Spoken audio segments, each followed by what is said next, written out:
আসসালামু আলাইকুম বন্ধুরা, মাসুবা কিচেন উইথ ভিলেজপুর তরফ থেকে সবাইকে সালাম জানাচ্ছি।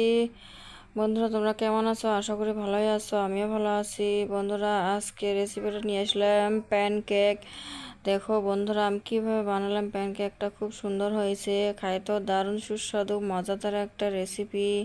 বিকেলের নাস্তার সঙ্গেও বা সকালের নাস্তার সঙ্গেও যখন তখন খাইতে পারবা, বাচ্চাদের টিফিনের সাথেও দিতে পারবা, সব কিছুতেই চলে এই প্যানকেকটা। আর বন্ধুরা, তোমরা সবাই পুরো ভিডিওটি দেখে লাইক কমেন্ট করো। আর যারা আমার চ্যানেলে নতুন আছো, প্লিজ বন্ধুরা তারা সাবস্ক্রাইব করে আমার পাশে থেকো, আমি তোমাদের পাশে আছি। আর বন্ধুরা, প্লিজ ভিডিওটা ফুল ওয়াচ করো, আমার ভিডিওর একদম ভিউজ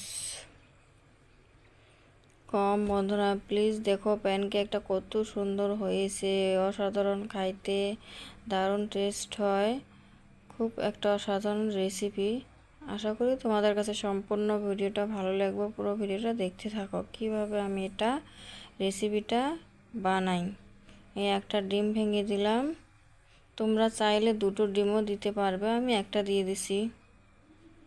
এই এখানে চিনি দিয়ে দিলাম 3 চামচ পরিমাণ। চিনিটা তোমরা কমেও দিতে পারবা, কম বেশি তোমাদের কাছে সবগুলো তোমরা বাড়িয়ে কমিয়ে নিতে পারবা। এখন এটা কিছুক্ষণ মিশাবো, চিনি আর ডিমটা ভালোভাবে মিক্স করে নিব, চিনিটাও তাতে গলে যাবে। আমার মিক্স করা হয়ে গেছে। আমি এখানে দু বাটির মতন, 2 বাটি আর আড়াই বাটি দিয়ে দিলাম আটা। আমি আটা দিয়েছি, চাইলে তোমরা ময়দাও দিতে পারবা। এটা এখন আমি একটু একটু করে মিশিয়ে নিব। এই যে আমি এখানে গুঁড়ো দুধ দিয়ে দিলাম 1 প্যাকেট। বন্ধুরা, এখানে 2 চামচ পরিমাণ হয়, তোমরা 2 চামচ পরিমাণ দিতে পারবে। এখানে আমি 1 প্যাকেট দিয়ে দিলাম সম্পূর্ণটা গুঁড়ো দুধ। এটা এখন এগুলোর সঙ্গে ভালোভাবে মিশিয়ে নিব। বন্ধুরা, একদম ঝামেলা ছাড়া ঝটপট করে বানিয়ে নেওয়া যায় 10 মিনিটের। এই যে স্বাদ মতন একটু লবণ দিয়ে দিলাম।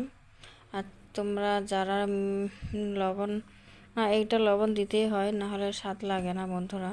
এই যে একটু সাদা তেল দিয়ে দিলাম।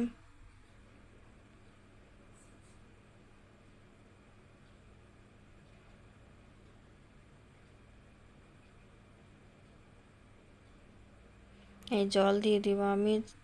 বন্ধুরা, তোমরা চাইলে এটা এখানে দুধ দিয়েও এটা দুধ দিয়েও এটা মিক্স করতে পারবা, সেটা তোমাদের ব্যাপার। আমি দুধ দিই নাই, আমি এটা এখানে জল দিয়েই করলাম আর কি, মিক্স করব।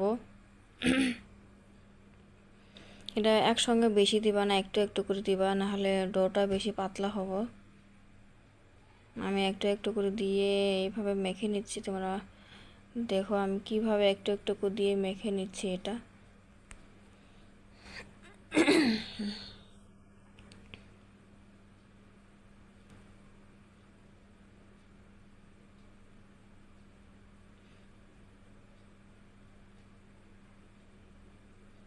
এই যে এখানে আমি 1 চামচ পরিমাণ বেকিং পাউডার দিয়ে দিলাম, দিয়ে এখানে আরেকটু ভালোভাবে মিক্স করে নিব।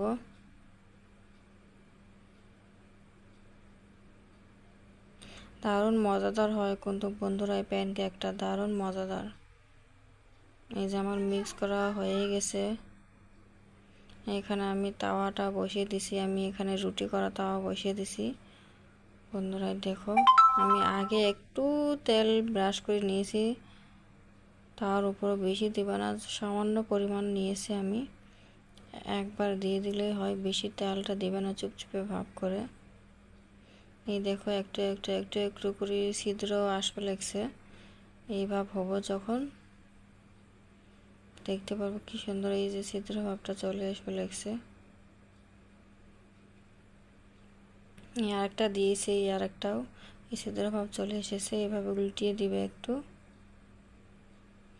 এই যে আমার হয়ে গেছে, সম্পূর্ণ প্যানকেকটা হয়ে গেছে আমার। বন্ধুরা প্লিজ সাবস্ক্রাইব করে আমার পাশে থাকবে।